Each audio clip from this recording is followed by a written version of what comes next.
Pekalongan. Inilah Ngobras di Rasika. Ngobrol asik di Rasika. Apapun infonya, sampaikan ke Rasika.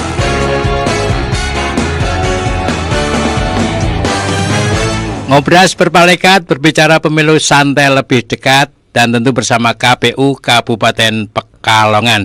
Spesial hari Jumat ya, dan kawan Rasika, hari ini kita bersama Ketua KPU Kabupaten Pekalongan, ada Bapak Abi Rizal AMD. Selamat pagi Pak Abi. Selamat pagi Mas Jamil. Alhamdulillah, datang dengan senyum, ngobrol dengan senyum. Ini banyak doa ya amin, kan? Amin. Soalnya kalau kita ketemu dengan siapa aja, kalau senyum tuh mesti dalam hati, mudah-mudahan orang ini sehat, amin. lancar. Ya. Senyum membuka pintu rezeki. Betul. Apalagi hari Jumat ya. Hari Jumat ya. Kalau kita nggak punya rezeki yang lain ya pakai senyum saja. Senyum itu membawa berkah. Ibadah. Ibadah yang paling murah meriah. Asal jangan senyum-senyum sendiri. Pernah nggak tapi senyum-senyum sendiri? Pernah, tapi sambil lihat TikTok.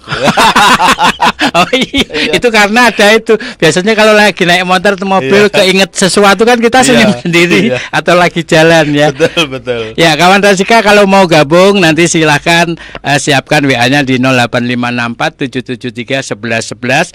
Tema kita hari ini sinergisitas KPU Kabupaten Pekalongan dengan stakeholder lain menuju pemilu tahun 2024 yang aman dan damai.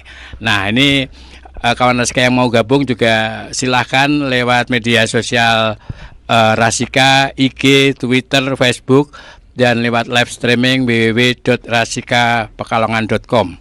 Nah, kemudian juga lewat Rasika TV Official juga silahkan kawan Rasika. Nanti yang mau nanya-nanya juga boleh. Nah, ini tadi kaitannya dengan sinergisitas KPU Kabupaten Pekalongan dengan stakeholder lain. Nah, artinya kan KPU ketika bekerja itu tidak bisa sendirian. Betul. Harus menggandeng semua pihak, termasuk badan ad hoc, agar pemilu ini, pesta demokrasi ini berjalan lancar, aman, damai. Ya, jadi gini Mas Jamil. Jadi KPU itu kan lembaga negara yang menyelenggarakan pemilu, tapi dia tidak bisa bekerja secara sendiri, tapi harus keroyokan bareng-bareng. Harus itu ya? Harus, nggak mungkin KPU bisa bekerja sendiri. Kayak makhluk sosial manusia kan harus bergantung ada orang lain ya kan? Betul. Nah, kemudian kita butuh yang namanya stakeholder di luar penyelenggara. Contoh misalkan kalau kami petakan menjadi dua di internal dan eksternal. Kalau internal kan berarti kan di kita sendiri. Selaku penyelenggara kita punya perangkat kita di kecamatan sampai desa, itu internal. Pasti ini bagian dari hal yang hubungan yang harus baik ya. Yang kedua dengan pihak lain. Pertama dalam hal ini adalah pemerintah daerah ya. Pemerintah daerah itu kerjasama dengan stakeholder yang dengan pemerintah daerah. Pertama, ketika tahapan yang namanya pendaftaran partai politik.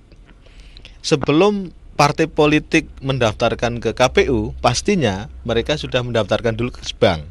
Kesbangpol ya. Artinya kedudukannya, alamatnya dan sebagainya sudah didaftarkan dulu. Kemudian baru nanti ada pendaftaran di KPU. Artinya ini dalam beberapa stakeholder yang biasa kita kerjasama. Pemerintah daerah dalam hal ini dalam pendaftaran partai politik ya berarti Kesbangpol. Jadi nanti KPU tinggal verifikasi. Betul, tinggal verifikasi. Yang kedua, ketika rekrutmen badan penyelenggara, Pak. Jadi kita tidak bisa merekrut badan penyelenggara tanpa bantuan pemerintah daerah. Contoh misalkan ASN dan pegawai di lingkungan pemerintah daerah itu tidak bisa menjadi penyelenggara kalau tidak mendapatkan izin dari pemerintah ya. Kayak hal ini, PPK itu ya diantaranya. PPK, PPS, bahkan sekretariatnya. Kalau PPK itu kan harus ASN, makanya kita ada kerjasama dengan pemerintah daerah. Ini yang ketika rekrutmen. Kemudian yang berikutnya ketika nanti pendataan pemilih, kita tidak punya data, yang punya data adalah Disdukcapil. Oh, jadi saling terkait. Iya, terkait. Karena kita nggak punya data, kita hanya menerima saja. Yang punya data itu ya dari Disdukcapil, kita hanya mengolahnya saja. Sehingga kerjasama ini ya dengan stakeholder lain ya harus satu keharusan. Karena apa? Ada Karena MOU gitu. Ada MOU, tapi kan MOU-nya di tingkat pusat, kita hanya menjalankan pusat. di tingkat daerah. Contohnya misalkan hari ini saja di rapat pleno terakhir itu masih ada 21.000 pemilih yang belum rekam KTP. Ada berapa? 21.000. 21.000. Iya, kemudian kami melakukan kerjasama dengan Disdukcapil. Bagaimana melakukan perekaman. Kita dekatkan masyarakat ke kecamatan-kecamatan, ke desa-desa. Itu ini kaitannya dengan stakeholder lain. Ini dalam rangka pendataan pemilih ya. Itu kita butuh yang namanya Disdukcapil. Kemudian yang berikutnya nanti ketika ada distribusi logistik, kita pasti perlu pengamanan dari kepolisian dan sebagainya supaya distribusi ini bisa berjalan dengan lancar, aman dan sebagainya. Oh, itu. Ya. Kemudian ketika kita melakukan pengadaan logistik, karena keterbatasan SDM kita yang mempunyai sertifikat pengadaan barang dan jasa, kita juga butuh dari pemerintah daerah, yaitu dari ULP supaya ULP itu unit layanan pengadaan. Ya, pengadaan barang dan jasa. Itu supaya apa? Supaya kita bisa melakukan lelang-lelang untuk pengadaan logistik. Itu banyak sekali, kita sangat terkait dengan itu. Kemudian yang tidak kalah pentingnya adalah peran OMS, organisasi masyarakat sipil. Baik itu ormas kan banyak sekali ya. Ya, perannya dalam hal apa ini? Perannya sosialisasi. Contohnya. Sosialisasi. Iya. Oh iya. Termasuk kita dengan mitra media, wartawan radio dan sebagainya, wartawan cetak, online. Itu ya kita juga perannya sangat besar sekali dalam rangka mensosialisasikan pemilu ini. Jadi banyak sekali Mas. Kita pentingnya sinergisitas itu ya antar stakeholder. Iya, sinergisitas, sinergi dompet. Karena data ada dompet biasanya. Iya. Iya, emang butuh stakeholder ya. Kalau saya butuhnya stick sapi. Iya, stick sapi. Iya. Oke, luar biasa. Terus ada ini kan sesuai judulnya agar aman dan damai. Iya. Jadi begini Mas, aman dan damainya dalam hal apa ini? Kalau lancar kan tadi stakeholder, urusan administrasi. Aman dan damai itu kan begini, amannya itu misalkan ketika kita ada kegiatan tahapan ini, kita lebih banyak merangkul banyak orang, itu kan semakin banyak yang terlibat, itu kan semakin dianggap tanda kutip transparan gitu ya Mas. Artinya ketika masyarakat sudah melihat langsung, masyarakat sudah mengalami langsung misalkan. Contoh misalkan ketika coklit, kita pun tidak sembarangan Mas. Coklit itu hanya di atas meja nggak mungkin. Makanya kita melibatkan banyak stakeholder. Lah salah satunya adalah ya penyelenggara yaitu Bawaslu untuk melakukan pengawasan dan sebagainya. Sehingga apa? Ini akan menjadi aman, nyaman. Sekarang bayangkan misalkan kalau petugas coklit ini ditolak misalkan di salah satu kampung, ini kan berarti kan ada ketidaknyamanan kan begitu. Nah, ketika kita melibatkan semuanya sebelum coklit, kita pemberitahuan ke kepala desa, ke RT, RW. Nah, ini semuanya kan dilibatkan sehingga aman. Jadi perjalanan tahapan itu menjadi lancar. Luar biasa ya kawan Rasika. Jadi memang kita tuh nggak bisa hidup mandiri, nggak bisa, tetap ada ketergantungan, keterkaitan dengan pihak lain. Makanya sinergitas itu sangat diperlukan, dan kita harus berbaik-baik ya kan dalam hal kerjasama itu ya kan. Jadi stakeholdernya nggak cuma birokrasi, tapi di luar birokrasi kayak ormas, media ya kan. Ini sangat penting juga. Sangat penting juga agar kerja-kerja itu menjadi lancar, Lancar. dan hasil kerjanya itu juga benar-benar sesuai dengan apa yang Betul. diharapkan.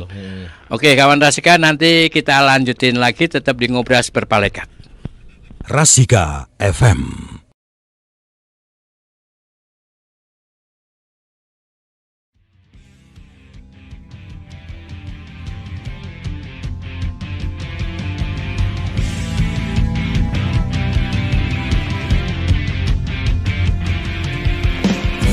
Waktunya untuk gunakan hak pilih kita, salurkan aspirasi bersama demi bangsa.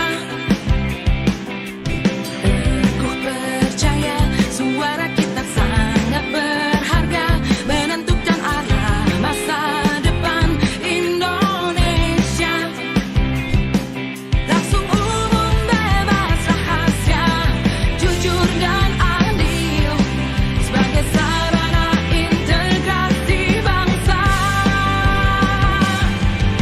Ayo rakyat Indonesia, bersatu langkahkan kaki menuju bilik suara Rabu 14 Februari. Ayo rakyat Indonesia, beri kontribusi nyata, raih asa bersama, kita memilih untuk Indonesia.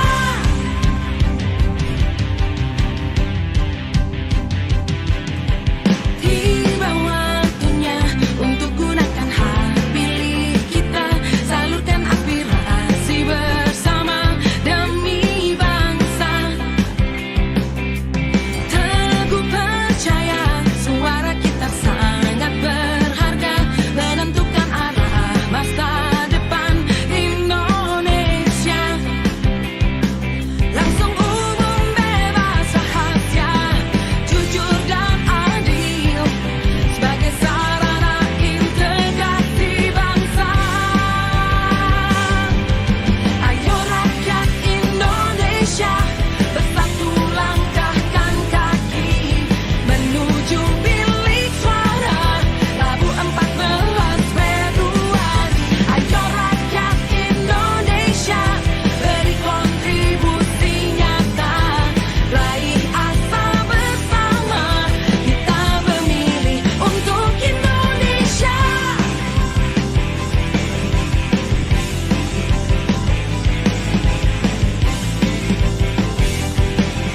Kita memilih untuk Indonesia.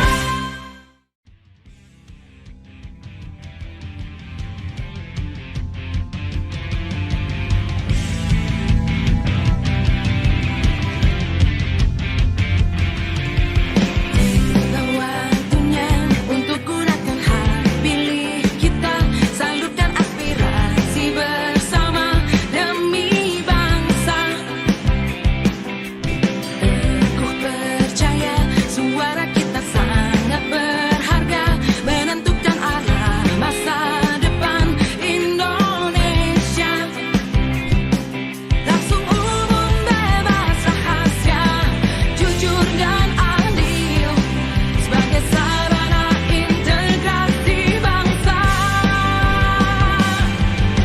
Ayo rakyat Indonesia, bersatu langkahkan kaki menuju bilik suara Rabu 14 Februari. Ayo rakyat Indonesia, beri kontribusi nyata, raih asa bersama, kita memilih untuk Indonesia.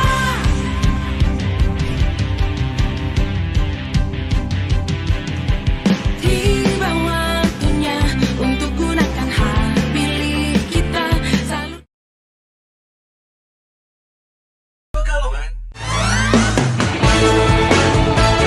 Inilah Ngobras Birasika.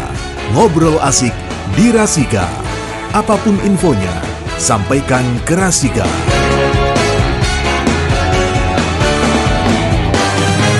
Apapun informasinya, sampaikan ke Rasika. Kita masih tetap di Ngobras Berpalekat, berbicara pemilu santai lebih dekat. Dan memang kita dalam keadaan santai. Santai. Tapi kalau fotonya Pak Abi ini pakai jas. Sekarang ini santai karena lagi santai. ngobras berpalekat. Iya. Berbicara pemilu santai lebih Lebih dekat. dekat. Ya, tema kita sinergisitas KPU Kabupaten Pekalongan dengan stakeholder lain menuju pemilu tahun 2024 yang aman dan damai. Ini pemilu serentaknya kan tanggal 14 Februari. Capresnya belum ya, calegnya sudah tahapan apa nih ya? Kalau sekarang untuk pendaftaran calon DPRD ini nanti tanggal 5-6 ini akan kita serahkan dokumen perbaikan administrasi. Nanti kemudian ada pengajuan perbaikan. Ya. Nanti tanggal 18 akan kita tetapkan menjadi DCS, daftar calon sementara. Kalau pendaftaran capres wapres Itu kapan ya itu ya? Biar kawan Oktober sikat juga. kayaknya. Oktober. Oktober. Oktober besok? Iya, Oktober ini. Wah, ini yang lagi ditunggu masyarakat nih. Si ini wakilnya siapa? Ya, Ini lagi rame ya kan, lagi karena rame. memang wakil itu harus berpengaruh terhadap perolehan suara. Harus punya massa dukungan massa dan tentu dukungan modal. Ya, kawan Raska tadi kaitannya dengan stakeholder. Stakeholder ini yang sangat membantu kerja dari KPU, baik dari pemerintah daerah ya tentunya ya. Tadi ada pihak kepolisian, kemudian Dukcapil, kemudian dari masyarakat, apalagi? OMS, organisasi masyarakat sipil. Organisasi masyarakat sipil. Dan itu tentu sangat membantu. Kalau dari masyarakat sipil itu biasanya pendekatannya melalui apa? Kalau dari stakeholder birokrasi kan otomatis MOU-nya dengan KPU pusat. Nah, kalau dengan ini, jadi organisasi masyarakat sipil ini kita masukkan kategori adalah stakeholder yang memang dibutuhkan oleh KPU. Pertama karena kita tidak lepas ketika kita menyampaikan sosialisasi, daya jangkaunya KPU itu tidak sampai ke bawah.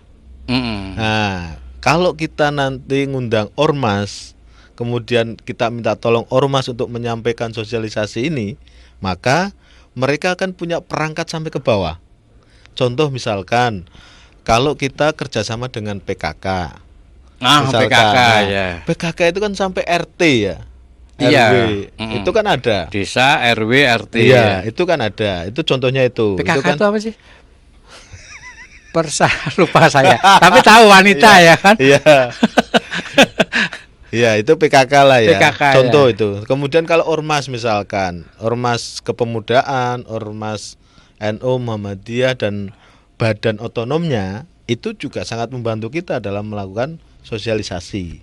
Karena dia punya perangkat sampai ke kecamatan, ke ranting dan sebagainya dan punya anggota kan begitu. Dia bisa menyampaikan. Itu kerjasamanya pendekatan personel atau nanti ada kerjasama dalam bentuk MOU juga atau gimana? Jadi kalau yang OMS ini kita pendekatannya adalah pendekatan kelembagaan. Jadi kita minta tolong mereka untuk melakukan membantu sosialisasi bahwa pemilu itu penting, pemilu akan diselenggarakan tanggal sekian dan sebagainya dengan tata cara begini itu loh. Ini yang OMS ya. Nah, satu lagi yang kadangkala sering kita kesampingkan bahwa KPU itu punya mitra yang strategis, yaitu kaum disabilitas. Nah, ini kaum karena disabilitas mitra strategis. Karena apa? Karena kita punya yang namanya pemilih inklusif ya, untuk melayani para penyandang disabilitas, karena mereka harus kita perlakukan khusus. Ada norma-norma yang harus dilakukan KPU. Contoh misalkan, ketika nanti coblosan, itu kan dia punya alat khusus, namanya alat bantu netra. Itu tiap TPS pasti ada, Mas. Tiap TPS pasti ada. TPS ada. Alat ada bantu netra. Orang disabilitas atau enggak tetap ada. Ada. Satu itu. Yang kedua, terkait dengan rekrutmen badan penyelenggara, dia juga punya hak untuk mendaftar. Kalau memang secara kapasitasnya memenuhi, ya boleh dijadikan penyelenggara, tidak boleh dianaktirikan. Tapi pada kenyataannya udah ada yang disabilitas yang terpilih jadi Kalau badan ad KPU hoc? tahun ini nggak ada. 3-4 tahun yang lalu ada. Kita merekrut beberapa disabilitas. Terutama apa itu dalam hal disabilitas yang Fisik. apa fisik, Fisik. Ya. lebih ke fisik. Iya, kebanyakan fisik. Kemudian nanti kita kan ada program yang namanya relawan demokrasi. Ada 11 segmen. Relawan demokrasi Relawan demokrasi itu adalah yang bentuk KPU. KPU. Iya, Oh. karena kita punya segmentasinya di 11 segmen. Loh, padahal udah ada itu ya apa badan ad hoc. Betul. Terus tetap Iya. butuh Jadi tenaga relawan juga. demokrasi itu nanti bekerja untuk melakukan sosialisasi di komunitasnya masing-masing. Contoh misalkan 11 segmen itu diantaranya adalah pemilih pemula, perempuan, keagamaan, disabilitas, marginal, kemudian ada pemilih rentan, itu ya. Kemudian ada yang pemilih medsos, itu kita garap semuanya. Jadi 11 segmentasi itu nanti akan kita garap. Nah, ini yang tadi saya katakan inklusif itu adalah dengan penyandang disabilitas. Karena apa? Karena ini mereka harus dilayani khusus. Misalkan nanti TPS, kalau ada pemilih yang disabilitas, maka TPS itu harus ramah dengan disabilitas. Contoh misalkan TPS itu kalau misalkan ada disabilitas berarti nanti ada yang ramah disabilitas itu misalkan nggak boleh TPS itu berada di tanjakan-tanjakan yang banyak batu misalkan. Harus datar. Harus datar. Kalaupun banyak batu harus diberi alas supaya akses disabilitas itu bisa. Itu sudah jelas ada ketentuannya, Mas. Iya, karena saya teringat juga mertua saya harus pakai geledek. Wah, itu ternyata jalannya mudah, geledeknya nggak repot termasuk itu ya. Iya, salah satunya itu. Jadi nanti ini sudah menjadi kesepakatan ini dengan para penyandang disabilitas itu, mereka kita fasilitasi dengan baik. Kalau dengan penyandang disabilitas itu maksudnya itu juga mereka yang tergabung dalam komunitas? Ya, harus komunitas dan sosialisasi pun kita mengundang mereka. Contoh misalkan ada banyak penyandang disabilitas kan, ada fisik, ada netra, ada tunarungu, tunawicara dan sebagainya. Kita undang semuanya, Mas. Jadi nanti ketika nanti sosialisasi kita juga ngundang yang namanya penterjemah supaya yang tunarung itu kan tahu. Kita biasanya kalau sosialisasi itu pasti ngundang itu. Kalau sosialisasinya dengan disabilitas. Iya, ini benar-benar harus ngundang ya, karena saya pernah juga waktu MC tempat anak kecil nggak tahunya disabilitas itu. Iya, disabilitas. Nggak tahu, tak pikir anak-anak normal kan, tak naikin panggung, tak tanya namanya siapa? Waduh, akhirnya saya harus mengundang gurunya. Tolong ini pengasuhnya. Ya makanya ini ini hal-hal yang yang kecil tapi memang kita perhatikan secara serius, Mas. Iya, dan ini ada pertanyaan dari Indra di Buaran. Iya. Apa syarat agar komunitas itu mendapatkan sosialisasi dari KPU? Iya. Terus ada pertanyaan lanjutan yang agak nyentil. Ada sangunya enggak? Ini, jadi sekali lagi nih, Indra di Buaran, apa syarat agar sebuah komunitas mendapatkan sosialisasi dari KPU? Ada sangunya enggak, Indra di Buaran? Ya, jadi kalau komunitas mau mengadakan sosialisasi sebenarnya ada dua arah. Satu, pendekatannya adalah bisa menyampaikan maksudnya ke KPU atau kita akan mendatangi. Contoh menyampaikan maksud ke KPU adalah yang bersangkutan mungkin komunitasnya membuat surat pemberitahuan ke KPU. Nanti kita akan mendatangi sesuai dengan jadwal yang diajukan. Kalau tidak, berarti nanti KPU akan mendatangi, di mana misalkan komunitas itu punya pertemuan rutin misalkan. Nah, itu kita akan mendatangi. Nah, kaitannya dengan sangu dan sebagainya, itu nanti bisa dilihat dengan ketersediaan anggaran. Anggaran katanya. Iya, ketersediaan anggaran. Iya, ini pertanyaannya bukan sangu, aslinya harusnya ada anggarannya enggak? Iya. Tapi era Iya. keterbukaan kan Iya, hanya apa adanya. betul. Ya. Bener. Jadi kalau sangu dan sebagainya itu tergantung ketersediaan anggaran, Pak. Jadi kita juga nggak bisa menjanjikan, wah ada sangunya. Ya kalau mau sangu kan boleh ya, Pak. Nek meh sangu kan entuk ya. Sangu dari rumah. Sangu dari rumah, ya.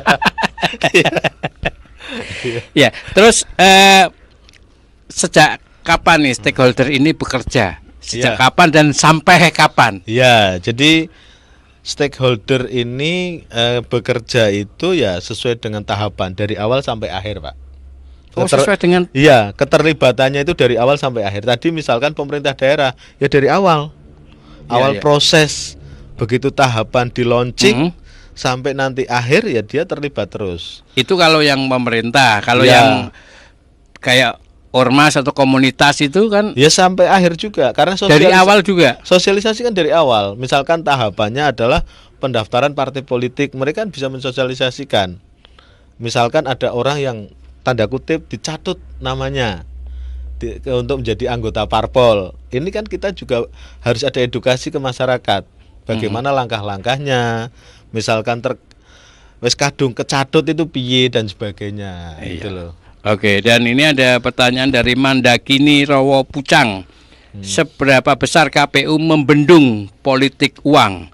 Apakah dengan sosialisasi itu sudah cukup? Nah, tapi nanti kita Nanti, break siap. sejenak. Tetap di Ngobras Berpalekat. Rasika FM.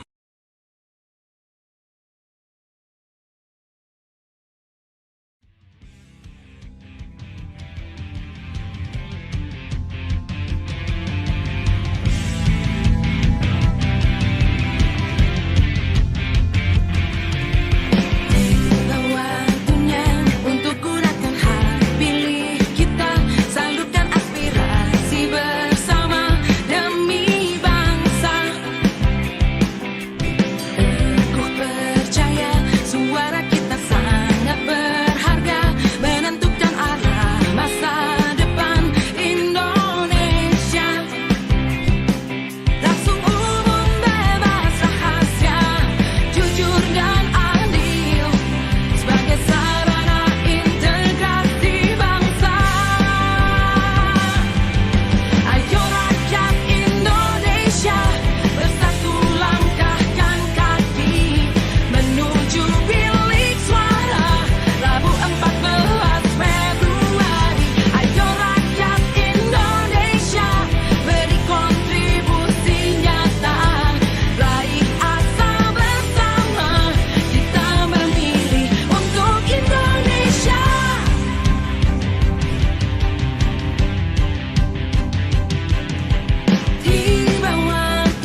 Inilah Ngobras Birasika, ngobrol asik di Rasika.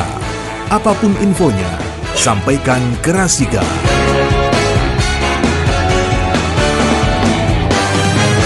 Ya, kawan Rasika, kita masih bersama Bapak Abi Rizal AMD, Ketua KPU Kabupaten Pekalongan. Kita masih terus di Ngobras Berpalekat, berbicara pemilu santai lebih dekat, tentu bersama KPU Kabupaten Pekalongan. Temanya tadi sinergisitas KPU Kabupaten Pekalongan dengan stakeholder lain menuju pemilu tahun 2024 yang aman dan damai. Dan tadi kita ada dari kawan Rasika yang nanya tadi, seberapa besar KPU membendung politik uang? Apakah dengan sosialisasi saja cukup? Ini dari Mandakini Rowo Pucang.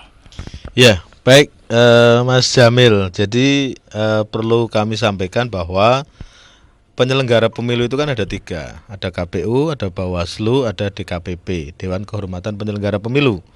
Nah, KPU ini bertugas untuk melaksanakan teknis penyelenggaraannya.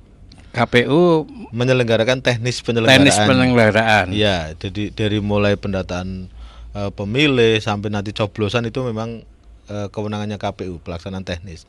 Kemudian ada satu lembaga lagi yang namanya Bawaslu, Badan Pengawas Pemilu, yang salah satunya adalah melakukan pengawasan terhadap jalannya penyelenggaraan pemilu, baik itu tahapan yang dilakukan oleh penyelenggara maupun oleh pihak-pihak lain seperti partai politik, caleg dan sebagainya. Nah, terus tadi pertanyaannya apakah KPU bagaimana langkah KPU untuk membendung? Iya. Salah satunya adalah kita melakukan ya sosialisasi bahwa yang namanya money politik itu tidak baik. Money politik itu nanti akan menghancurkan seluruh sendi masyarakat dan sebagainya. Kita lakukan itu. Bahkan KPU juga punya tugas ya sosialisasi ada bahayanya money politik, bukan Bawaslu ya. Betul, kalau sosialisasinya boleh kita menyampaikan. Boleh. Ya. Karena apa? Karena ya namanya money politik ini kan bahaya juga, Mas. Iya, dan KPU kan berharap juga kerja-kerja keras yang dilakukan jangan sampai dikotori. Betul, itu ya kan. Iya.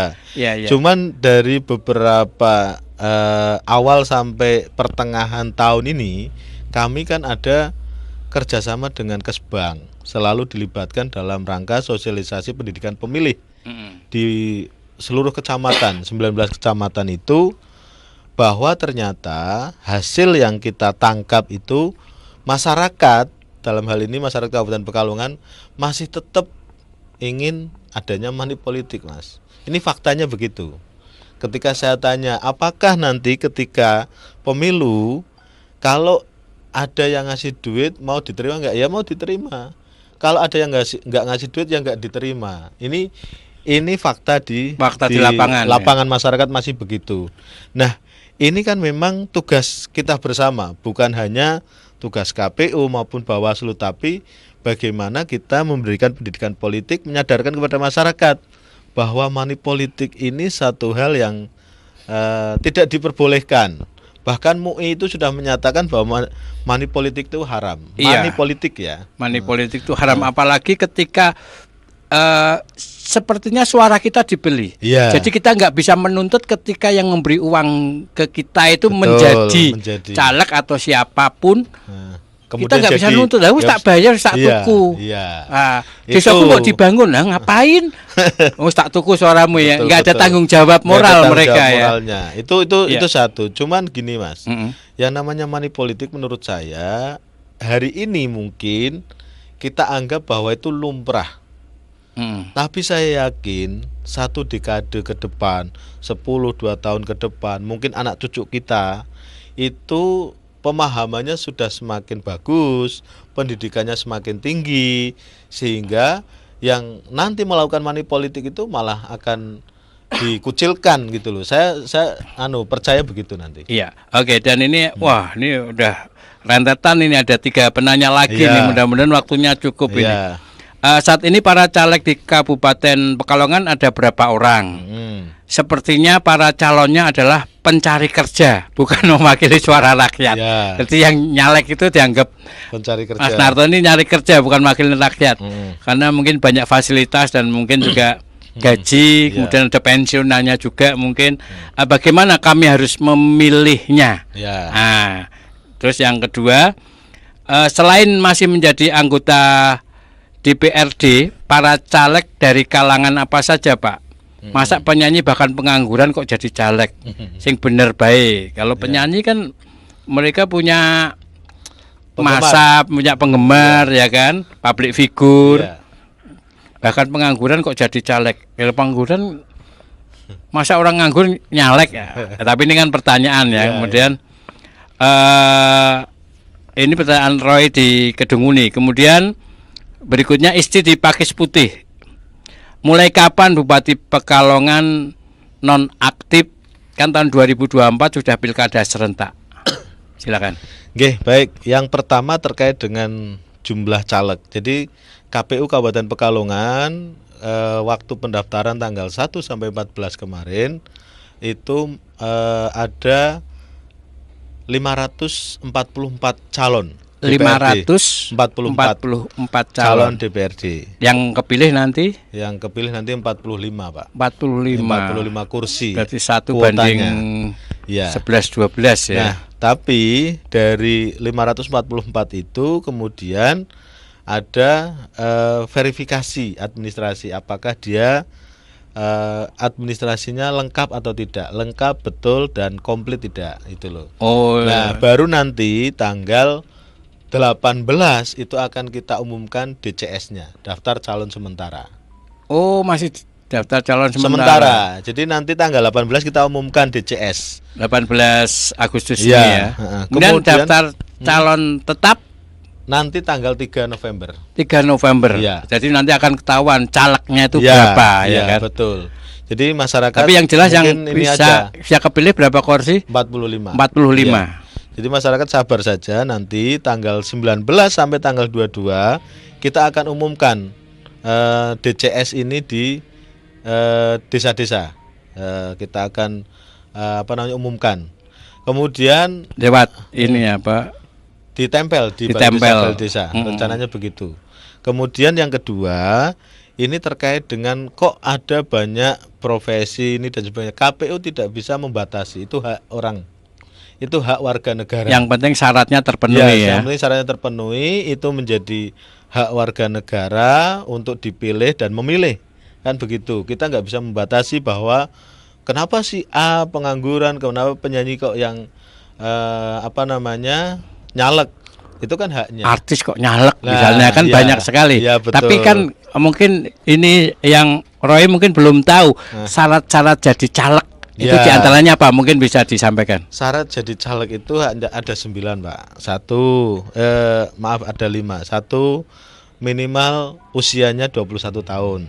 Minimal 21 tahun. Yang kedua, berpendidikan minimal SLTA. SLTA. Ya, yang ketiga itu Ini caleg semuanya dari Ya. daerah sampai pusat. Sampai pusat. Oh iya ya. Minimal apa tadi SMA ya? SMA.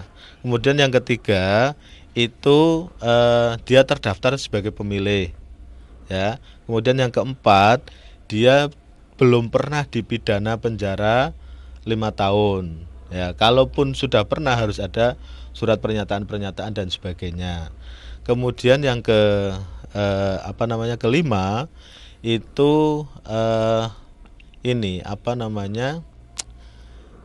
tidak sedang dicabut hak pilihnya. Sedang tidak dicabut hak pilihnya. Artinya dia itu dengan keputusan pengadilan itu tidak sedang dicabut haknya untuk nyalonkan diri. Oh ya. Itu. Oke, dan berikutnya nih mungkin kayak di Jakarta ya, pejabat gubernur ya. Iya. Pengganti Bapak Anies. Kalau Ya. di sini ini mulai kapan nih Bupati Pekalongan non aktif? Kan tahun 2024 sudah pilkada serentak. Ya, jadi untuk Ini Isti di Pakis Putih. masa jabatan bupati itu kemarin itu tahun 2001 sampai 2006. 2001 sampai 2006. Ya, jadi tidak ada masa tidak aktif. Jadi tetap aktif, hanya nanti ketika kampanye baru cuti. Oh, Iya. kampanye baru cuti. Baru cuti. Karena apa? Masa jabatan bupati Kabupaten Pekalongan itu tahun 2021 sampai 2026. Padahal pemilunya 2024, tetap pilkadanya Iya. 2024. Kalau yang Jakarta itu Selesainya kemarin. Kemarin. 2022 kan? kedua. Oh, Nah, ini. nanti Jawa Tengah 2023. Selesai itu pasti ada PJ. Tapi karena Kabupaten Pekalongan yang pilkadanya terakhir, Kota Pekalongan dan sebagainya itu kan menjabatnya sampai 2021, 2026. 2026. Jadi nggak ada Nggak ada nonaktif PJ, ya, nggak ada nggak ada nonaktif. PJ ya. Adanya hanya cuti ketika kampanye. Ya, oke. Terakhir closing Ya. statement apa yang ingin disampaikan buat kawan Rasika kaitannya dengan kerjasama KPU, sinergitas dengan stakeholder demi pemilu yang aman dan damai. Silakan. Ya, jadi pertama kami mengapresiasi atas kerjasama yang sudah terjalin dengan para stakeholder yang sekarang, baik itu dari pemerintah daerah, kemudian dari kepolisian, dari organisasi masyarakat sipil, maupun dari teman-teman media.